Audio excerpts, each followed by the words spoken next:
নিচে ছোট করে এই যে বাচ্চা নেওয়ার জন্য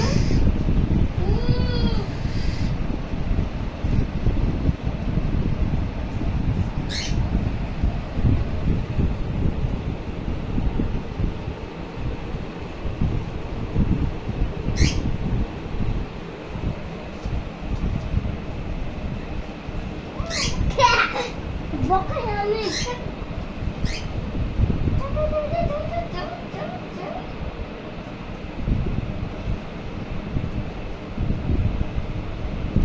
পাখিটা ওর ডিম নিতেছে দেখে বারবার মারতে হইতেছে।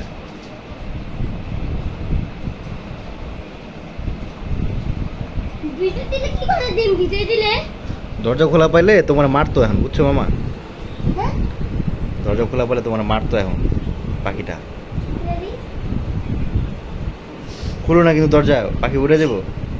গেট খোলা।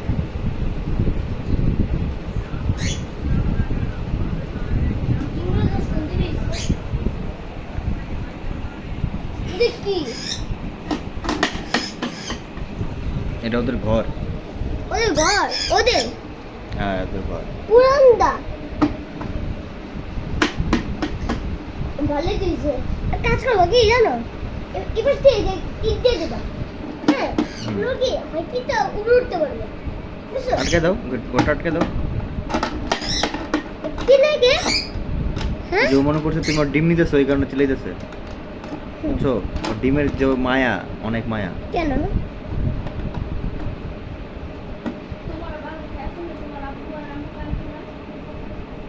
পাখিটার ডিমের অনেক মায়া।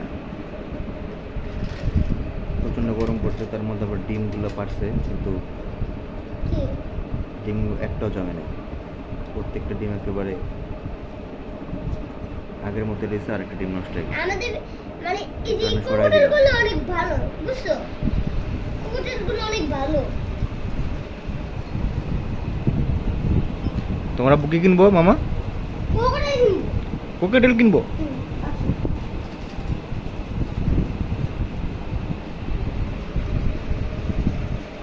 ওটা কি দিছো পাখি খাইতে?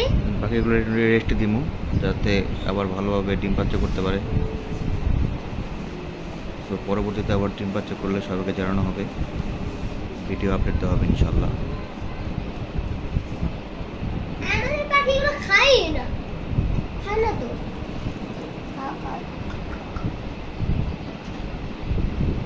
বুঝতে কি ভালো? খাওয়া খাওয়া। বুঝতে দৌড় দেয় খাইছে।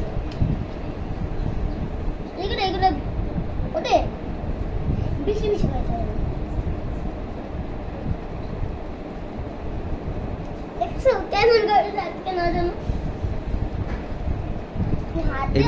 এগুলো খাওয়াবে না মামা, আর গরমের দিন না, এগুলো খাওয়াবো না বেশি, এগুলো কম খাওয়াবা, ঠিক আছে?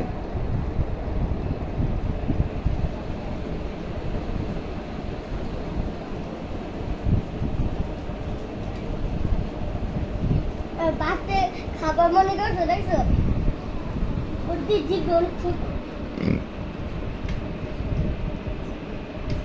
ধন্যবাদ সবাইকে ভিডিওটি দেখার জন্য।